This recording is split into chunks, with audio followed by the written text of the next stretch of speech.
Oke, udah. Assalamualaikum warahmatullahi wabarakatuh. Salam sejahtera bagi kita semua. Sebelumnya kami dari kelompok 3 yang beranggotakan 8 orang ingin mempresentasikan hasil dari kerja kami mengenai sirkulasi dalam atau deep circulation in the ocean. Dan berikut adalah anggota kelompok kami. Boleh dilanjut? Oke, yang pertama adalah latar belakang. Lautan merupakan salah satu komponen utama sistem iklim bumi yang berperan penting dalam mengatur distribusi panas, karbon, dan nutrisi. Salah satu mekanisme penting dalam dinamika lautan adalah deep circulation yang merupakan bagian dari thermohaline circulation atau global conveyor belt. Dalam beberapa dekade terakhir, penelitian mengenai deep circulation semakin menjadi perhatian, terutama karena kaitannya dengan perubahan iklim global. Boleh lanjut.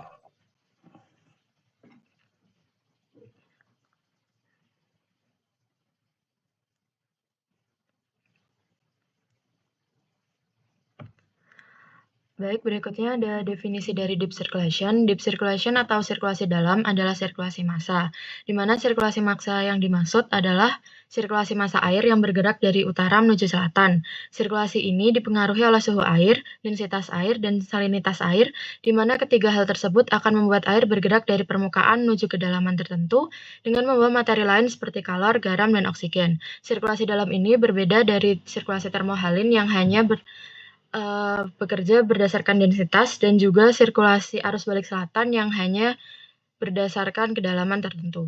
Boleh next? Selanjutnya tentang pentingnya deep circulation. Jadi deep circulation itu membawa elemen penting seperti panas, salinitas, oksigen, dan karbon dioksida dari lintang tinggi ke lintang rendah. Nah, proses ini tuh memiliki dampak signifikan terhadap beberapa aspek penting. Yang pertama ada stratifikasi lautan. Perbedaan suhu antara air laut yang lebih dingin di bawah dan air permukaan yang lebih hangat itu menciptakan lapisan suhu yang mempengaruhi arus laut dan dinamika lautan. Lalu yang kedua ada volume dan transportasi air laut.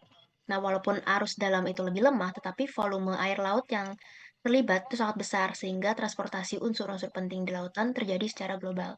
Lalu yang ketiga, ada pengaruh terhadap iklim. Next.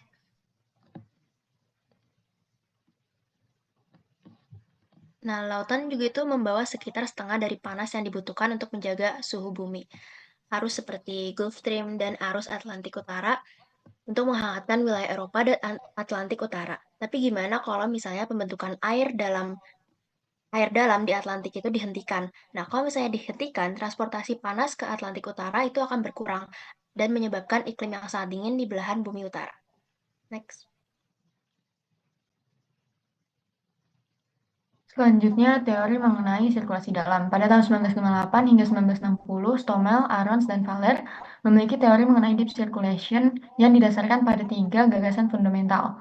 Yang pertama, air laut dalam yang dingin disuplai melalui deep convection di beberapa lokasi lintang tinggi di Atlantik, terutama di Laut Irminger dan Laut Greenland bagian selatan, serta Laut Weddell pada bagian selatan. Yang kedua, pencampuran yang seragam di lautan membawa air dingin dari laut dalam kembali ke permukaan. Yang ketiga, sirkulasi dalam sepenuhnya bersifat geostropik di bagian dalam lautan sehingga vortisitas potensial tetap terjaga. Next. Oke, selanjutnya untuk bagian Antarktik Circumpolar Current. Arus yang lebih dikenal sebagai arus ACC ini merupakan arus yang memiliki peran penting dalam sirkulasi laut dalam, karena arus ini mengangkut air dalam dan sebagai perantara antara beberapa samudera seperti Samudra Atlantik, Pasifik, dan juga India. Berikut beberapa fakta mengenai arus ACC ini. Pertama, itu ada kecepatan rata-rata sebesar 10 cm per second, atau maksimalnya sebesar 50 cm per second. Kemudian ada komposisi air yang berubah-ubah di setiap bagiannya. Dalam inti arus merupakan circumpolar deep water, yaitu campuran air dalam dari seluruh samudra. Lalu untuk bagian atas merupakan air yang memiliki kandungan oksigen yang sedikit, dan juga untuk bagian bawah memiliki air dengan salinitas yang tinggi. Kemudian yang ketiga itu ada volume air yang besar. Selanjutnya, next. Hal-hal yang mempengaruhi arus ACC ini ada Ekman pumping.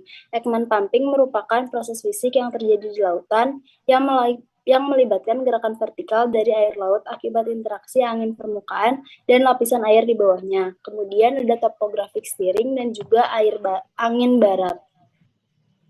Next.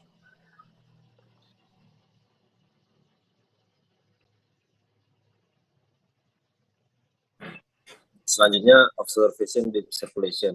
Observasi sirkulasi laut dalam dilakukan dengan metode yang memungkinkan ilmuwan melacak pergerakan massa air berdasarkan suhu, salinitas, dan keberadaan gas-gas atau senyawa kimia tertentu di dalam air.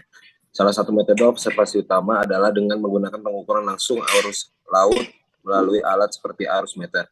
Selain itu, observasi air sirkulasi laut dalam juga memanfaatkan teknik isotop.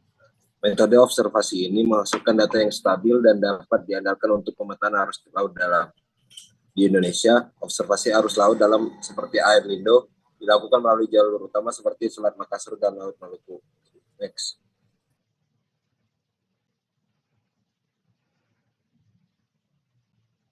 Selanjutnya yaitu adalah konsep penting yang ada pada deep circulation. Yang pertama adalah sirkulasi dalam lautan yang menentukan stratifikasi laut. Lalu ada produksi air dasar laut yang menarik panas yang dapat menghangatkan benua Eropa. Yang terakhir adalah variabilitas pembentukan air dalam di Laut Atlantik Utara. Next. Baik, selanjutnya yang terakhir kesimpulan adalah sirkulasi dalam atau deep circulation merupakan pergerakan massa air yang membawa panas, kadar garam, oksigen, dan materi-materi lain ke dalam lautan.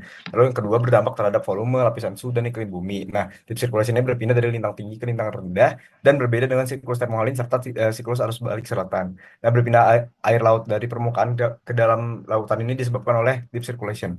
Lalu yang selanjutnya ada diobservasi menggunakan arus meter dan pelampung berlabuh. Di Indonesia pernah menggunakan penginderaan jauh dalam pengamatannya. Dan yang ketiga, karena adanya efek Coriolis dan Ekman current yang menyebabkan terjadinya si deep circulation in the ocean ini. Baik, terima kasih kami dari kelompok 3 tentang terkait deep circulation in the ocean. Kami mengucapkan terima kasih. Sekian dari presentasi kami.